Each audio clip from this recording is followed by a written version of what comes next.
দেশের বহুল আলোচিত নেট ইউজি প্রশ্ন ফাঁস মামলায় এবার বড় পদক্ষেপ। জানা গেছে যে চার্জশিট পেশ করেছে এবং সিবিআই এর পক্ষ থেকে অভিযুক্ত সর্বমোট 13 জনই রয়েছেন বিচার বিভাগীয় হেফাজতে। বিস্তারিত জানবো, সঙ্গে যুক্ত হয়েছে প্রতিনিধি সৌম্য মুখোপাধ্যায়। সৌম্য, সিবিআই এর এবার চার্জশিট পেশ করা হয়েছে, এবার কি দ্রুত বিচার প্রক্রিয়া শুরু হওয়ার সম্ভাবনা রয়েছে, কি জানতে পারছো?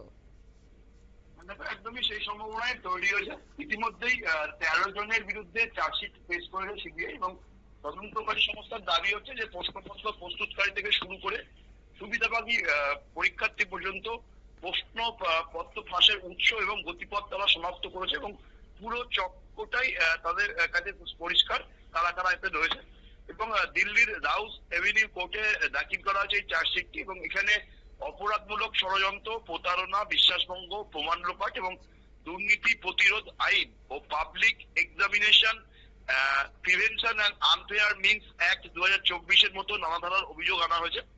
সিবিআই এর তরফ থেকে জানানো হয়েছে যে এই যে অভিযোগ রয়েছে সেই তার সপক্ষে 360 জন সাক্ষী রয়েছে, 422টি নথিপত্র রয়েছে এবং 43টি ডকুমেন্টেশন রয়েছে, যার উপর ভিত্তি করে কিন্তু এই চার্জশিট তৈরি করা হয়েছে।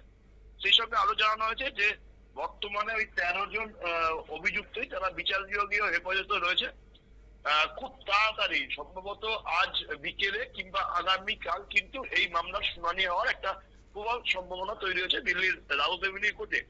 সিবিআই আরো দাবি যে তারা মামলা নথিভুক্ত করার কয়েক সপ্তাহের মধ্যেই তথ্য ফাঁসের উৎস খুঁজে বার করতে দ্রুত পদক্ষেপ করেছিল এবং দ্রুত তাদের কাছে পুরো ঘটনাক্রম পরিষ্কার হয় এবং সংশ্লিষ্টদের চক্রের সঙ্গে যারা যারা যুক্ত তাদেরও পর্দা ফাঁস হয়।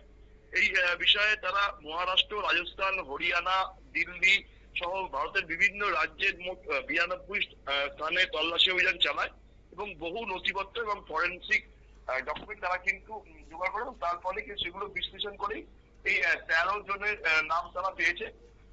সিবিআই আরো দাবি যে নিট সংক্রান্ত কোচিং সেন্টারের সঙ্গে যুক্ত প্রশ্নপত্র প্রস্তুতকারীদের কাছ থেকে ফাঁস হওয়া প্রশ্নপত্রগুলো সংগ্রহ করেছিল এবং তা ছড়িয়ে দিতে সাহায্য করেছিল এবং তদন্তকারীরা এই ঘটনায় প্রচুর আর্থিক লেনদেনের সূত্র খুঁজে পেয়েছে এবং অভিযুক্তদের সঙ্গে বেশ কয়েকটি ব্যাংক অ্যাকাউন্ট, লকার এবং একটি ডিম্যাট অ্যাকাউন্টও বাজেয়াপ্ত করা হয়েছে। দেখো, প্রথমে 3রা মে এই বিষয় পরীক্ষা হয় ইউজি, তারপরে এক সপ্তাহের মধ্যেই প্রশ্নবাদের অভিযোগ ওঠে এবং 12ই মে অভিযোগ দায়ের হয়েছিল। তারপর থেকেই কিন্তু সিবিআই একটি এফআইআর করে দেশ জুড়ে তদন্ত শুরু করে এবং প্রায় 2.5 মাসের মধ্যে কিন্তু তারা এই বিষয়ে 13 জনের নাম ভুক্ত একটা চার্জশিট তারা দিল্লির রাউস এভিনিউ কোর্টে জমা দিল।